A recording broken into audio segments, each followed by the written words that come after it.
Good afternoon, friends.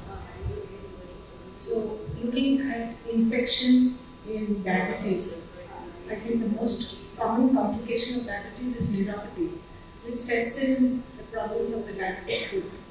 As diabetes is increasing, every patient we have 2 feet to look after. And if you look at the epidemiology, 25% of diabetics will develop a foot ulcer in their lifetime.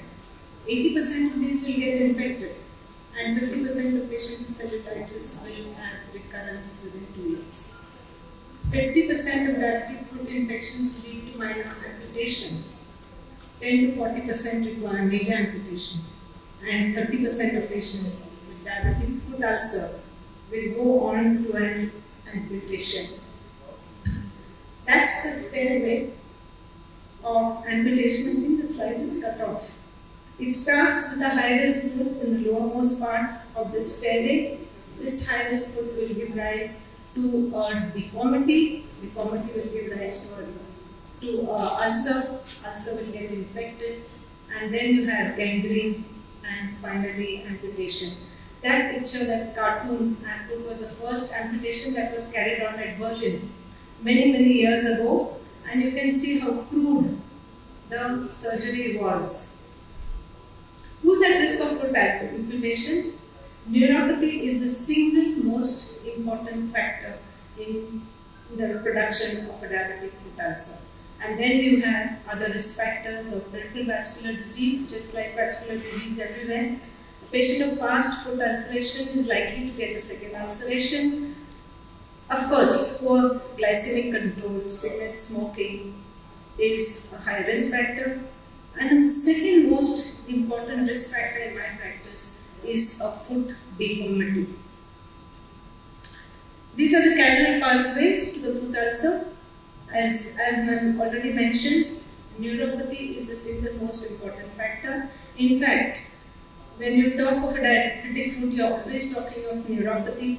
Even if it is an ischemia, we call that a neuroischemia or neuropathic. And in these deformed foot, if there is a trauma, it's likely to become a diabetic ulcer. Any patient who walks in your clinic with a plantar ulcer without a limp must have neuropathy. This is the pearl of wisdom given by the father of the diabetic foot, Dr. Paul Bryan. And if you look at these feet on the right hand side, you will see that feet of high pressure, feet which have burns without the person knowing it, or before having this ulcer, the foot was looking absolutely normal. And in India, we have another important factor known as rat bite in patients of neuropathy. It is important to look at the footwear of the patient. As you can see, this footwear has a nail in it, and the patient who wore it is totally oblivious of this, did not get the pain, and that is what neuropathy is all about.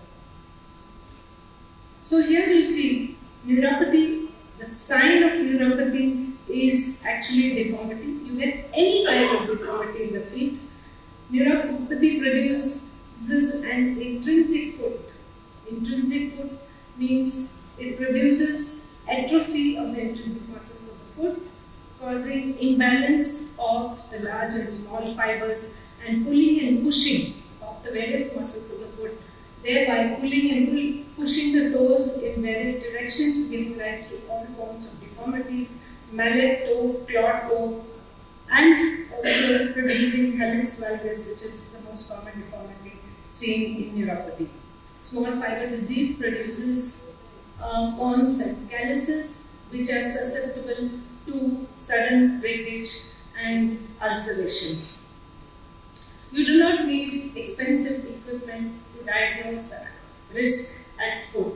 You need a simple, systematic neurological examination, and we need not do all the examination that we were doing in our medical school. A simple reflex, ankle reflex, a tuning fork 128 Hz to look at the vibration, pinprick, or even cotton wool is enough to diagnose an insensate foot.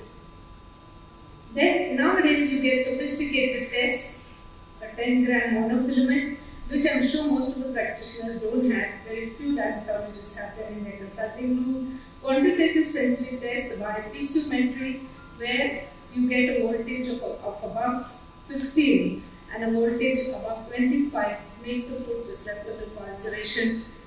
Nerve conduction studies is the gold standard for diagnosing neuropathy, but it only diagnoses large fiber disease. Small fiber, you have to depend on skin biopsy, but this is an invasive procedure. Nowadays, you get a non-invasive test known as the corneal confocal microscopy, which is not done in India so far. It is done in the studies out of India. There is no single test to diagnose neuropathy. You need at least 2 tests. These are the recently proposed screening tests that are done worldwide. It's just for screening. Ipswich touch test. That's a vibrant tip. It's a very small little instrument that you can hold in the hand, and a neuropad which tests the sweat in the feet. This is the most important part of the formation of an ulcer. You can see that this is a 3-dimensional foot scan which shows increased pressure in areas of ulceration, which goes to show that if there is a foot with a deformity in areas of high pressure, the first thing that we should do in treating this patient is to offload the areas of high pressure for the prevention of a diabetic foot ulcer. These areas, these 4 pictures that you can see also show you in deformed foot, those are the areas of high pressure which the normal foot doesn't carry this high pressure. The minute there is a deformity, the pressures, the biomechanics of the foot change, and in areas of callus formation, the callus formation is secondary to increase pressure in the sole of the foot, which can tear off or get fissured and form ulceration. These are the stages of ulcer development. First is the callus formation. Because of continuous increasing pressure, the most common point of ulceration is at the base of the first metatarsal. That is the area of the sole of the foot that in a normal walking pattern of a normal healthy individual carries the highest pressure at a given time in the phase of walking. And you will see here that if this pressure continues, this area is also the time or the place where in a normal walking pattern, in a normal individual, there is a small few seconds of ischemia, but normally there is instantaneous recovery. But in patients of deformed foot, this duration of time that is held on the first metatarsal is longer, and this is the time you will see, as in the picture, a breakdown of soft tissue because of ischemia, and most of this will give rise to ulceration in that area. Telling thereby that neuropathic ulcers start from within outwards other than outside in. Finally, the area breaks down, giving rise to an ulcer, and it can involve the bone, giving rise to osteomyelitis. That's the classification given by Negalur right now, and you can see there are 5 grades of ulceration. It is important to grade or stage the ulcer because the treatment depends on this. A superficial ulcer grade 1, a deeper ulcer grade 2 with infection 3, a small area of gangrene 4, and a large gangrenous area grade 5. This is another grading system, University of Texas, which goes in the horizontal compartment and vertical component of clean wounds, non-ischemic infected wounds, ischemic non-infected wounds, and ischemic infected wounds, and vertically, whether it is a superficial wound or a deep wound. We can assess even before the ulcer is formed by a test or a simple instrument which looks at the temperature of a area where the ulcer would form and compare it to the other foot. When there is an increase of temperature of more than 2 degrees Fahrenheit, that's the time probably the ulcer is to happen, and it is also time for the patient to offload that area and maybe even start an antibiotic to prevent an ulcer. Treatment is always multidisciplinary. We need a surgeon, we need an orthopedic surgeon, we need a nurse, orthotist, podiatrist, and keep the patient at the center. As I told you, staging is important to dictate the treatment option. But the most important line is the third line, because once an ulcer heals, continuity of care is very important. Because in most of our patients, ulcers recur. Recur not because the sugar is going up, but recur because protective offloading is not done at that point where the ulcer had happened in the past.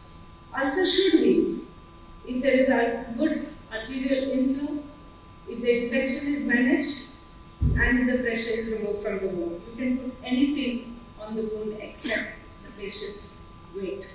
It is important to recognize infection.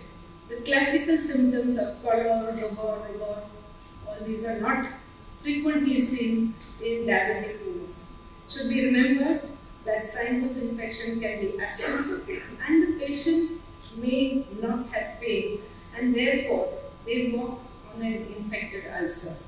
Another important factor which is different from non-diabetic wounds is that most of these chronic wounds are deep and they involve the bone. So it is important to recognize a bone involvement or osteomyelitis in a chronic diabetic foot ulcer, because the treatment, the duration of treatment is very long. All the growth promoters, wound healing agents, household cleaners, hand cleaners, scalpels, these are the common abuses. Because what you require to put on the wound is actually a simple gel with a gauze. What you need to treat the patient with is a very good systemic antibiotic that will heal the wound. Superficial wounds usually have Staph aureus, and therefore we can treat them on an OPD basis. But deep ulcers require long-term therapy, and the most common pathogen in these chronic wounds, especially in the Asian countries, is Pseudomonas, compared to the Western world where they had staph as the infecting agent. Work done in the lab on culture sensitivities taken in patients with diabetic foot ulcers in PGI Chandigarh by Ashok Rastogi and Anil Bansali and all have clearly shown that quinolone is not an appropriate therapy to be given in Indian diabetic patients who have ulcers. Most of the pathogens in his study have shown that 93% of the patients have Pseudomonas, compared to our previous thinking that Staphylococcus is the most common infected agent. If the ulcers are too chronic, remember that we also have to look at anaerobic cultures, and most of these pathogens are polymicrobial in patients who have chronic ulcers, especially if they have fungus infection at the nail bed. When do we look for surgery? Debridement has to be done by a surgeon, but you may require them for small amputations, hysterectomies, and also for correcting deformities. A sharp debridement is important till you see a good bleeding bed with nice pink edges. What dressings do you use? That's a big question, because we physicians might train our patients to dress their wounds at home. For an osteoarthritis ulcer, sweet wine and a lot of patience should be enough. That is what Hippocrates said. But the pearl of wisdom of Dr. Paul Brand, he said that dressings deceive both the doctor and the patient into thinking that by covering the wound they are curing it. So it really doesn't depend on what you put on the wound. Many a times doctors ask us and students ask us and even the patient what ointment you should put on the wound. Really speaking, it's not required. There is no evidence to support the use of any particular dressing. And here you can see the randomized controlled trials of 3 dressings done in which was presented in November 13. And you can see that even expensive, ordinary dressings, expensive dressings, as you can see a normal antibiotic dressing, inodine and ancosal were used, and all 3 had the same result. Even in systematic review of 15 eligible studies, when they compared this, they found that more expensive dressings offer no obvious advantage in terms of healing. These are the guidelines by the Infectious Diseases Society of America, where they have confirmed that most of these wounds are colonized, they may not be infected. But remember, if the wound becomes chronic, it gets infected again, and therefore it is important to give antibiotics for a long duration. Always look for osteomyelitis. You can see here these studies, retrospective studies done, and an RCT which show that antibiotics alone can be used in patients of diabetic foot ulceration with involvement of bone. There is no need to send this patient to a surgeon, but the only requirement is that the treatment is long term. Well, you might require 2 or 3 months of treatment and then take a swab and the ulcer will heal. VAC therapy is the new therapy, negative pressure. Wound therapy, as you can see, a foam, negative pressure applied to the wound will remove all the edema. It is a useful, non-invasive therapy. When used appropriately, can accelerate wound healing in a diabetic wound. What about hyperbaric oxygen? This is the new therapy. Corfu study done in Sweden says that it is a useful adjunctive therapy only in selected diabetic foot ulcers. But there are 2 other negative studies done in a cohort study where it shows that treated patients are less likely to heal and more likely to undergo amputation. And another study from Canada shows that there is no difference between patients who receive hyperbaric oxygen compared to those who didn't. And therefore the conclusion is hyperbaric oxygen did not reduce major amputation requirements as compared to best practice wound care alone. There is no difference in the healing rate. What about peripheral vascular disease? If you see a foot like this where one toe is gone, you can be sure that even if the other parts of the foot look normal, this is a patient of peripheral vascular disease where a previous amputation has been done.